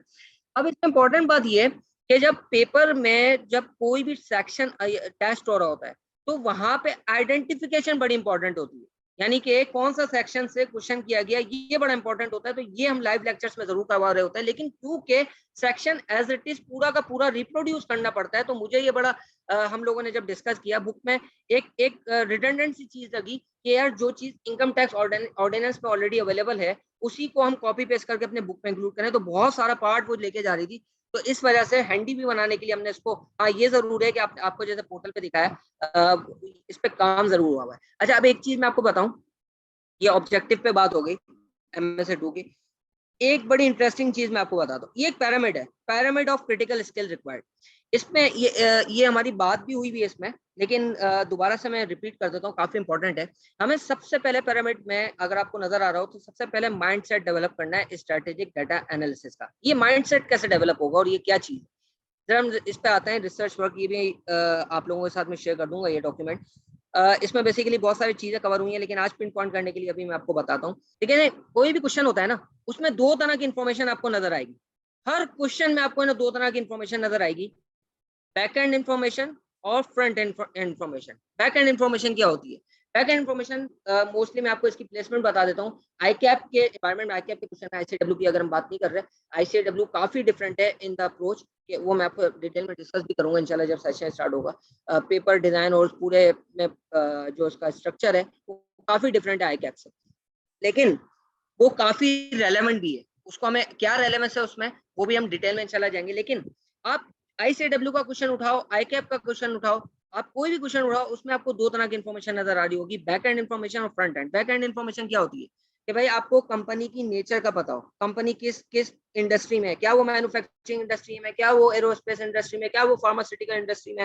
फॉर एग्जाम्पल ये क्यों इंपॉर्टेंट हो जाता है, अगर किसी फार्मास्यूटिकल बिजनेस के लिए रिसर्च एंड डेवलपमेंट से रिलेटेड कोई चीज नजर आती है, वही वाली बात जो अभी मैं रिलेट कर रहा हूँ कि अभी जो हमने बात की थी कि यार सवाल का स्ट्रक्चर बड़ा इंपॉर्टेंट है, तो फार्मास्यूटिकल बिजनेस में अगर आपको एनपीवी में कोई छोटी सी चीज भी रिसर्च एंड डेवलपमेंट से रिलेटेड नजर आती है, वही सबसे इंपॉर्टेंट पॉइंट बन जाएगा और वो सबसे पहले लिखना है। क्यों इंपॉर्टेंट बन जाएगा? क्योंकि भाई फार्मास्यूटिकल बिजनेस में आपको, आपने अगर दो तीन आईकैप के क्वेश्चन वो खुद भी डिफाइन भी कर देता है, वहां पे सबसे इंपॉर्टेंट होता है कि आपके पास पेटेंट हो, और पेटेंट हमेशा कुछ 5-10 साल का होता है। जैसे ही आप प्रोडक्ट इंट्रोड्यूस करवाते हो तो आपको हर दफा हर 5-10 साल के साइकिल में नई नई नई प्रोडक्ट आपको इंट्रोड्यूस करवानी होती है। अगर आपने रिसर्च एंड डेवलपमेंट पर कट करके एक प्रोजेक्शन दिखाई जिसमें प्रॉफिट अगले 5 सालों में डबल भी हो रहा है, आपको वहां पे ये रिस्क सबसे पहले आइडेंटिफाई करना है कि फार्मास्यूटिकल बिजनेस में अगर आप रिसर्च एंड डेवलपमेंट पर कोई अनस्ट्रेटेजिकली कोई अनप्लान्ड किस्म का कट अगर आप कर रहे हो, तो बेसिकली आपकी कंपनी की सर्वाइवल पर इशू आ जाएगा। बात समझ में आ रही है कि कितना इंपॉर्टेंट हो गया? नेचर ऑफ इंडस्ट्री और नेचर ऑफ कंपनी कितनी इंपॉर्टेंट हो गई। इसी तरह अगर कोई सर्विस इंडस्ट्री है तो भाई वहां पे रिटर्न ऑन कैपिटल एम्प्लॉयड नहीं होता।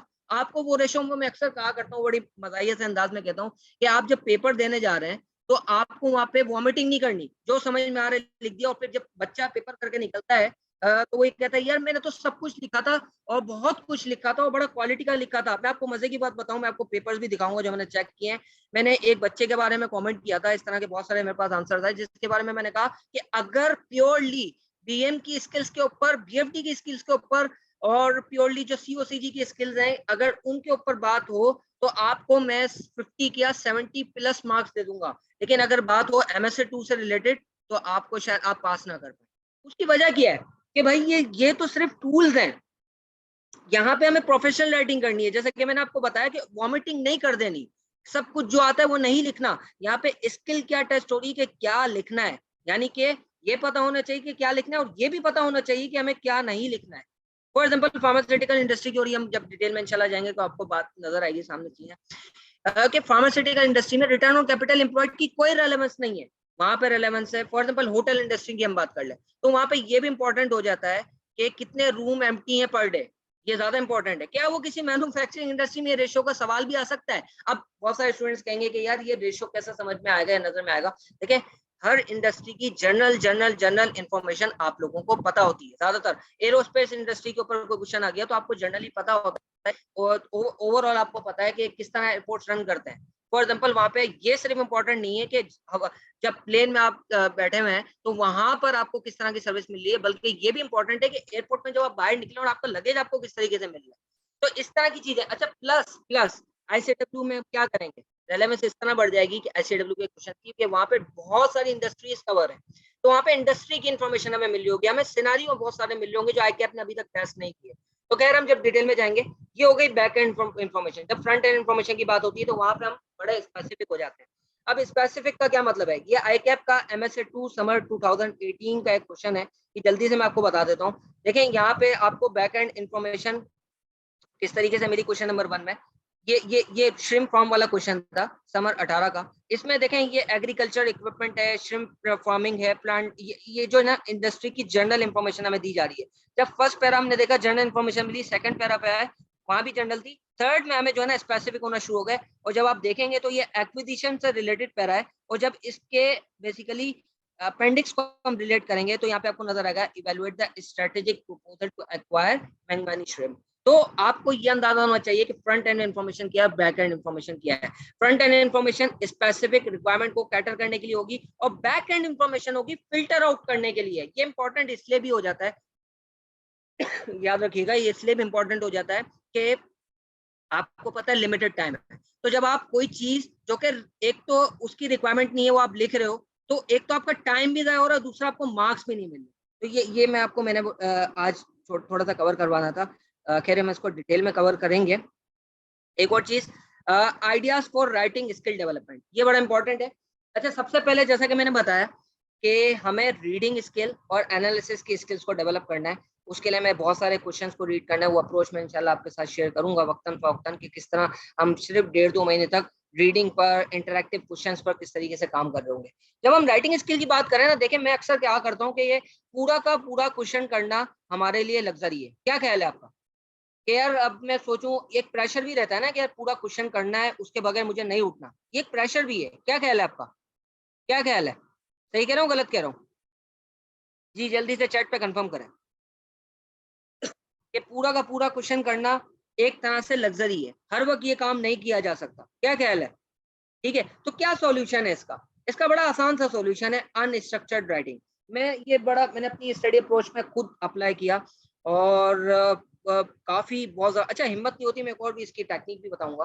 बहुत सारी चीजें हैं क्योंकि एज अ टीचर आपका माइंड मैपिंग भी करवानी होती है, तो वो किस तरीके से आपको करना है वो मैं आपको छोटी सी एक एग्जांपल दे देता हूँ। देखें, अनस्ट्रक्चर्ड राइटिंग इसका क्या मतलब है। ये ग्रैंड अनस्ट्रक्चर्ड राइटिंग के नाम से अगर किसी के पास बुक अवेलेबल है, हमारी बुक में भी वो है, ताकि आपको आइडिया हो जाए अनस्ट्रक्चर्ड राइटिंग है क्या।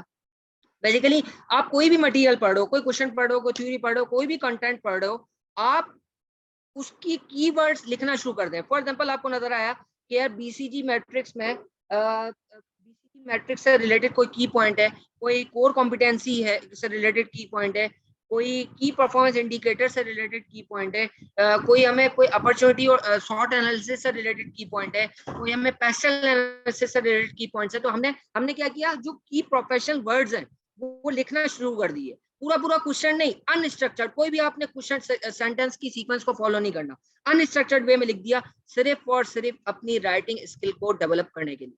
इसका बड़ा जबरदस्त फायदा होता है। बड़ी बेवकूफाना सी चीज नजर आ रही है, लेकिन आप यकीन करें, आप इसको अप्लाई करना शुरू करेंगे, आपको खुद इसका जो है ना फायदा नजर आएगा। ऑटोमेटिकली आपके पास वर्ड्स की, क्योंकि मैं अक्सर कहा करता हूँ राइटिंग की अपनी मेमोरी होती है, और जब मैं लिखने की बात कर रहा हूँ तो जाहिर सी बात है अब आपको सॉफ्ट में ही लिखना है। तो राइटिंग की अपनी मेमोरी होती है, ऑटोमेटिकली आपको पता भी नहीं चलेगा, आपकी प्रोफेशनल राइटिंग ना खुद ब खुद डेवलप होती चली है। आपके पास कीवर्ड्स, जो जार्गन्स आपको यूज करना है, ये भी एक बड़ी गलती होती है जो हम यूज नहीं कर रहे होते, वो भी आप यूज करना शुरू कर देंगे। इसके बाद जो है ना राइटिंग स्किल के लिए ICAP के क्वेश्चन पे आना है, फिर ICW self test interactive question पे आना है, फिर ICW पास पेपर, ये पूरा डॉक्यूमेंट है, इंशाल्लाह पढ़ लीजिएगा, आपको फायदा होगा। एक चीज जो मैं आपको लास्ट में कहूँ, देखें बड़ी इंपॉर्टेंट बात यासिर ने भी कही थी कि जो भी आपने इस सब्जेक्ट के साथ करना है ना, आज से ही आप प्लान कर लें, अभी से ही आप डिसाइड कर लें कि किस तरीके से मुझे इसको लेके चलना है। वो अभी से डिसाइड कर लें, उसको फिर उस पर स्टिक करें और उसको उसी तरीके से फॉलो करें, क्योंकि हमें काफ़ी ये शिकायत रहती है स्टूडेंट्स के, अब ज़ाहिर है एनवायरनमेंट काफ़ी चेंज हो गया है कि लोग पहले तो सॉफ्ट, जब शुरू में लाइव क्लासेस जो होती थी फिजिकल, उससे चले गए, फिर लाइव पे आ गए, अब लाइव से भी लोग रिकॉर्डेड पे चले गए। इसका बहुत सारे नुकसान है। एक चीज आप सोच लीजिएगा, सोच के रखना, और उसको फिर उसका जवाब आपको ऑटोमेटिकली मिल जाएगा। यार आप खुद देखें, क्या जो न्यूज चैनल्स हैं, क्या जो मीडिया इंडस्ट्री में है, या फॉर एग्जाम्पल क्रिकेट है, या जो कुछ है, क्या उनके पास फैसिलिटीज नहीं होती कि वो रिकॉर्ड कर लें? क्या रिकॉर्डेड वो हम देखते नहीं देखते? क्या रिकॉर्डेड वो अवेलेबल होती है? क्या वो रिकॉर्डेड प्रोग्राम आ भी रहा होता है? लेकिन फिर भी लाइव प्रोग्राम जरूर होता है नहीं होता? जल्दी से बताएं। फिर भी लाइव प्रोग्राम जरूर होता है। उसकी काफी बड़ी लॉजिक है।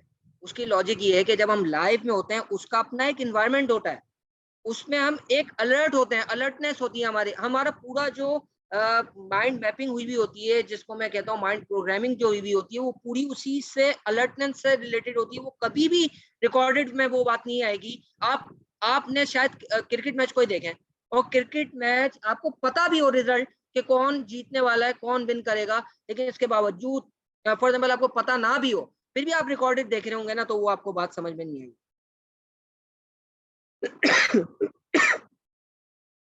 ठीक है, तो रिकॉर्डेड लेक्चर्स ठीक है एक फैसिलिटी है, लेकिन लाइव में जरूर आए। एक तो ये लॉजिक है। दूसरा यार ये कि रिकॉर्डेड पे पाइल अप होता रहता है, फिर जो है ना आप क्या करेंगे 1.5 या 2 की स्पीड से देखना शुरू कर देंगे। जाहिर सी बात है लेक्चर्स पाइल अप होते जाएंगे, आप हाथ के हाथ नहीं ले रहे हो लेक्चर्स को, तो भाई इन लेक्चर्स को लाइव लेना बहुत जरूरी है। अगर सेल्फ स्टडी कर रहे हैं तो भी मैं ये फोर्स नहीं कर रहा, लेकिन आज डिसाइड कर लो और उस पर फिर स्टिक रहें और फिर उसको पूरी ईमानदारी से उसको फॉलो करें। ठीक है जी, एक तो ये बात करनी थी। अच्छा मैं कुछ चीजें आपको जल्दी से दिखा दूं। ये हमने मॉक एक चेक किया था, उसमें फॉर एग्जांपल में स्ट्रक्चर पे बात हो रही थी, तो ये एक बच्चे ने आंसर किया है, ये बड़ा रेलेवेंट है, आप देखना आप खुद रिलेट कर पाओगे, आप इस तरह की गलतियां कर रहे होते, हम लोग इस तरह की गलतियां कर रहे होते हैं। यार ये सवाल ये था, पार्ट ए में, ये आपको यहाँ पे शो हो रहा है, सवाल ये था सिर्फ ये बताना था कि एक्विजिशन की से रिलेटेड स्ट्रेटेजिक इश्यूज क्या हैं, उनके ऊपर बात करनी थी। लेकिन हुआ क्या, इस बच्चे ने आंसर क्या किया, उस बच्चे ने आंसर कर दिया कि न्यू एयरपोर्ट बनाने के फायदे क्या हैं। अभी पूरा सवाल कट गया, पूरा आंसर कट गया। इसने बहुत कुछ जबरदस्त लिखा होगा, बहुत कुछ रेलेवेंट लिखा होगा, लेकिन इसको मार्क्स नहीं मिलेंगे, क्योंकि सिर्फ और सिर्फ स्ट्रेटेजिक इश्यूज की बात करनी थी कि इस एयरपोर्ट को बनाने में, डेवलप करने में, ये हमने मॉक लिया था उसका आंसर चेक किया है, उसमें स्ट्रेटेजिक इश्यूज क्या आएंगे और उसको कैटर किस तरह करना। तो इस तरह की गलतियां हम कर रहे होते हैं। क्यों कर रहे होते हैं? क्योंकि हम रिक्वायरमेंट को नहीं समझते। अच्छा एमएस, ये हमारी बुक है, इसमें मैं आपको एक चीज दिखा दूं, ये कुछ वीकनेसेस हैं, इस पर मुसलसल काम कर रहे होते हैं। जो यासिर उनन है, और उसने भी कहा था कि यार हर सवाल को समझने के लिए उसको देखना, और उसने तो एक डॉक्यूमेंट भी शेयर किया था कि किस सवाल में क्या क्या रिक्वायरमेंट है। तो मैं आपको एक चीज जल्दी से दिखा दूं कि हम लोग बेसिकली वर्ड फाइल आपके सामने शो हो रही होगी, एक वर्ड फाइल मुझे बता दें, वर्ड फाइल आपके सामने शो हो रही है, वर्ड फाइल, ये वर्ड फाइल आपके सामने शो हो रही होगी, जल्दी से कंफर्म कर दें। ये बस मैं आपको एक दफा व्यू करवा दूं, कंफर्म कर दें, वर्ड फाइल शो हो रही है, वर्ड फाइल शो हो रही है, सही है। तो यार ये देखें वर्ड फाइल है, इसमें देखें ये की कॉन्सेप्ट टेस्टेड, हम हर जो अपने जब क्वेश्चंस कर रहे होते हैं, चाहे वो आईसीडब्ल्यू का हो, आईकैप का हो, उसमें हमारी यही स्ट्रक्चर होता है और यही आपको फॉलो करना है। सबसे पहले आइडेंटिफाई करते हैं हम इंडस्ट्री क्या है, सबसे पहले इसके बाद हम आइडेंटिफाई करते हैं कॉन्सेप्ट क्या टेस्ट हुआ है, और फिर आइडिया कि इस क्वेश्चन को सॉल्व करने के लिए हमें क्या देखना है, कौन सी सबसे ज्यादा इंपॉर्टेंट चीज है। ठीक है, तो ये वर्ड फाइल इस तरीके से हम काम कर रहे हो, तो आपने अगर सेल्फ स्टडी करनी है तो भी इसी तरीके से करना है। अच्छा ये पीडीएफ मैं आपको दिखा दूं जो मैं आपको शो कर रहा था। हम जो रीडिंग के ऊपर बात कर रहे होते हैं ना, कि रीडिंग किस तरह करना हो पूरा, हम अपने किस तरीके से रीडिंग को डेवलप कर रहे होते हैं। तो ये देखें आपके सामने एक पीडीएफ फाइल शेयर हुई है, हमारा चैप्टर नंबर 1 आईसीडब्ल्यू का जब हम करवा रहे होते हैं, या चैप्टर 2 या जो भी चैप्टर्स हैं, उसमें हम इसी तरीके से हाईलाइटिंग, पिन पॉइंट वगैरह ये चीजें हम कर रहे होते हैं, ताकि आपको समझ में आए कौन सी बैकएंड इंफॉर्मेशन है, क्या फ्रंट एंड है, कौन से की पॉइंट्स हैं। और ये काम मुसलसल हम इंटरेक्टिव क्वेश्चन में भी कर रहे होते हैं, हम अपने सेल्फ टेस्ट क्वेश्चन में भी कर रहे होते हैं, जो भी क्वेश्चन करें वो भी करें, कोई कंटेंट पढ़ रहे होते हैं वहाँ पे भी कर रहे होते हैं पिन पॉइंट। ये पूरी इंशाल्लाह आपको जब समझ में आएगा, जब हम डिटेल में लेक्चर्स को कवर कर रहे होंगे। और ये देखें, ये क्वेश्चन है आईसीडब्ल्यू का एक, इसमें हमने ये काम किया हुआ है। ये देखें यहाँ पे द फैब्रिक ऑफ क्वेश्चन है based on sustainable business model, और फिर हमने पूरा नीचे डिस्कस किया है, हाईलाइटिंग भी की है। ये नजर आ रहा होगा आपको, ये सारी चीजें। अच्छा आप किसी का कोई क्वेश्चन है? नहीं देखें, ये काम हम कर रहे होंगे। ये काम हमने आपने जो सवाल किया है ना, यही मैं आपको बताना चाह रहा हूँ। ये जो आपको नजर आया ना कि ये चैप्टर्स हमने जो रेलेवेंट है वो सारे हम कवर करवा रहे होंगे लाइव, और इसमें इस तरह हाईलाइट कर रहे होंगे, और फिर आपके लिए, आप लोगों के लिए बहुत इजी हो जाएगा रिटेन करना। इसकी भी पूरी स्ट्रेटेजी हम डिस्कस करेंगे। खैर जल्दी से शॉर्ट में बता देता हूँ। स्ट्रेटेजी यही होती है कि हम पहले हर चैप्टर को कवर करते हैं, और फिर आप लोगों को बाकायदा एक प्लान देते हैं कि यार इस तरीके से इसको रिवाइज करना है। वो इंशाल्लाह प्लान डिटेल में आपके साथ डिस्कस होगा। क्लास इंशाल्लाह इसी वीक से स्टार्ट हो जाएंगी। मोस्ट प्रोबेबली सैटरडे को हमारी फर्स्ट क्लास होगी, नेक्स्ट सैटरडे और संडे। वैसे सर साउथ की वीक में क्लास होती है during week, Thursday, Friday, Wednesday, वो आपको बता दिया जाएगा। और मेरी सैटरडे संडे क्लास होती है। एक लेक्चर हम जो है ना रिकॉर्डेड डालते हैं, यानी कि टोटल वीक में 4 लेक्चर होते हैं। सर कोर्स लेंथ बताया तो हेल्प फ्रॉम स्केड्यूल, क्या मतलब? दानियल आप क्या कहना चाह रहे हो? देखें for preparation of MSA2 SPM और BFD जो है ना, SPM हो गया, ये BFD, वो रिवाइज करने की जरूरत नहीं है, वो हम लाइव करवा रहे होंगे ना, तो आपको बस उसी प्लान को लेके चलना है। अलग से कुछ BFD से सॉरी SPM या SPM से रिलेटेड या बिजनेस मैनेजमेंट से रिलेटेड रिवाइज करने की जरूरत नहीं है। जहाँ तक रही बात BFD की, तो BFD के भी सर सऊद अपने BFD के लेक्चर जो हमने खास MSA2 के लिए सिलेक्ट किए हैं, वो आपको रिवाइज करने एक अप्रोच में ये भी बता रहा होता हूँ कि BFD के जो ICAP के पास पेपर्स हैं वो आप एक दफा जरूर देख लें। और कुछ क्वेश्चन जो है ना NPV के, ज्यादा नहीं, कुछ NPV के क्वेश्चन आप जरूर, NPV के हो गए, APV के हो गए, कुछ जो लेक्चर्स में कवर हो रहे होंगे ना, जो BFD के सर सऊद BFD के लेक्चर MSA2 के लिए जो सिलेक्ट किए हैं, उनसे आपको गाइडेंस मिल जाएगी कि आपको किस तरीके से रिवाइज करना है, और बस वही देखें। ठीक है,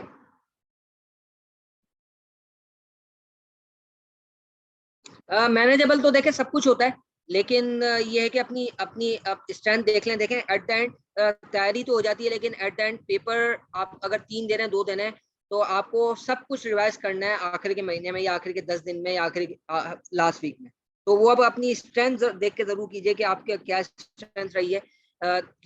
पेपर मैनेजेबल बिल्कुल होता है MSA के साथ AFR, लेकिन अपनी स्ट्रेंथ जरूर देख लीजिएगा कि AFR भी एक लेंथी पेपर है, और MSA के लिए भी आपको जैसे सर सऊद ने कहा कि सौतेला सलूक नहीं करना, पास करना है तो देखिए दिल से करना है और काम करना है, फिर इंशाल्लाह इस पर कामयाबी होगी। नहीं, इस पर मैं बात कर रहा हूँ। देखिए हमारी बुक काफी डिफरेंट है। जब हमारा पहला लेक्चर होगा वो आप जरूर अटेंड कीजिएगा। मैं अभी ज्यादा बात इस पर नहीं कर सकता, ऑलरेडी बहुत ज्यादा टाइम हो गया है। बुक में आपको पूरी डिटेल में समझाऊंगा कि उसमें क्या कवर है, ICW को किस तरीके से पढ़ना है, ये पूरा प्लान हमारी फर्स्ट क्लास में इंशाल्लाह शेयर होगा। ठीक है, my question is computer based with manual. हाँ, कोई इशू नहीं है। ये एक मसला तो है कि एक तरफ आप कंप्यूटर बेस की तैयारी कर लो, लेकिन कोई इशू नहीं है, क्योंकि कंप्यूटर बेस के लिए आपको समझ लें एडिशनल एफर्ट्स करनी है, जाहिर सी बात है। और मैनुअल तो आप करते हुए आ रहे हो, तो इसके लिए कोई एडिशनल एफर्ट्स की जरूरत नहीं है। तो मैंने इस वे में तो हो सकता है, कोई मसले वाली बात। ठीक है जी, और किसी का क्वेश्चन कोई, वरना मैं क्लास कंक्लूड करूं। जी मैंने बताया ना कि रिकॉर्डेड लेक्चर्स तो देखें पोर्टल पे सारे ही अवेलेबल होंगे, जो मैं लाइव भी ले रहे होंगे सरसों लाइव, वो सब रिकॉर्डेड तो होता ही। इवन ये भी लेक्चर रिकॉर्ड हो रहा है, ये अपलोड हो जाएगा पोर्टल में। लेकिन यूं हो रहा होगा कि हर वीक में 2 हमारी मेरी क्लास लाइव होंगी, सरसों की 1 होगी, और 1 मैं रिकॉर्डेड डाल रहा हूँ। ठीक है, लास्ट सेशन से। तो वो मैं अपने अपने स्ट्रेटेजी के हिसाब से देखकर आप लोगों के साथ प्लान शेयर करूँगा। नहीं, ICW की बुक जरूर लेनी है, ICW की बुक जरूर लेनी है, ICW की बुक जरूर लेनी है।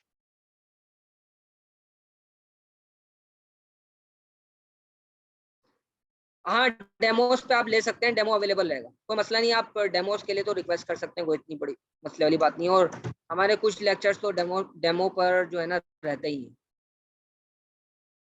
ठीक है, देखें मैं आपको कह रहा हूँ, एक बात मैं आपको जल्दी से बता दूं, हमने बहुत सारे स्टूडेंट्स के साथ रिकॉर्डेड ऑलरेडी हमारा जो लास्ट बैच का पोर्टल था वो शेयर कर दिया था।